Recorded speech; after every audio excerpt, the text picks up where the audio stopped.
Halo semuanya, perkenalkan nama saya Ben Putra Pratama Effendi. Saya dari Universitas Brawijaya, Prodi Sistem Informasi dengan NIM 251504071111035. Hari ini saya akan membahas tentang Undang-Undang Perlindungan Data Pribadi. Nah, dalam tugas pertama ini, inti pembahasannya sebenarnya berkisar pada gimana sih Undang-Undang Perlindungan Data Pribadi itu ngatur hubungan antara pemilik data sama pihak yang mengelolanya. Aturan-aturan di dalamnya itu menekankan bahwa setiap bentuk pemrosesan data harus berangkat dari persetujuan yang jelas dari orang yang datanya dipakai. Bukan sekadar formalitas, tapi benar-benar harus kayak dipahami dan disetujui oleh pemilik data. Undang-undang ini juga memberi posisi yang kuat kepada subjek data.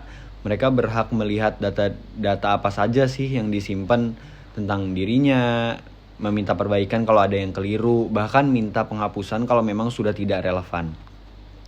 Di sisi lain, pihak yang mengendalikan data punya kewajiban menjaga keamanan dan memastikan data itu nggak pindah-pindah tangan sembarangan.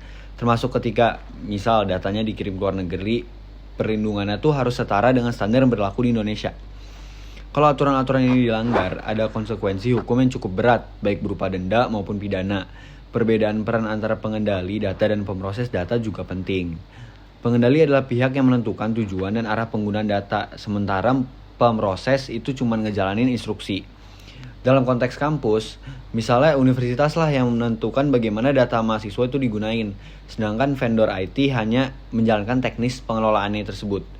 Kalau diterapkan ke sistem akademik, kampus tuh harus transparan soal data apa saja yang dikumpulkan, memastikan akses dibatasi sesuai kebutuhan dan siap menindaklanjuti permintaan mahasiswa atau alumni terkait datanya. Di tugas kedua, itu tentang kasus World ID membawa isu yang jauh lebih sensitif. Program ini meminta orang memindai iris mata sebagai syarat mendapatkan imbalan kripto. Masalahnya, data biometrik seperti iris itu nggak bisa diganti kalau bocor. Sekali kesebar, risikonya bisa panjang, mulai dari penyalahgunaan identitas sampai pengawasan tanpa izin. Terus kayak kekhawatiran makin besar karena pengumpulan itu dilakuin oleh pihak asing. Sementara masyarakat itu nggak tentu paham sepenuhnya apa yang mereka serahkan. Dari sisi etika, persetujuan yang diberikan masyarakat juga dipertanyakan. Ada imbalan yang membuat orang terdorong untuk menyerahkan data tanpa benar-benar memahami risikonya. Dalam UU PDP sendiri, data biometrik masuk kategori yang harus dilindungi ekstra ketat. Kalau praktiknya tidak transparan, tidak adil, atau membuat orang mengambil keputusan karena iming-iming, yaitu bertentangan sama prinsip perlindungan data. Karena itulah langkah yang paling masuk akal, yaitu membatasi atau bahkan ngelarang pengumpulan data biometrik oleh pihak asing sampai ada aturan yang benar-benar kuat.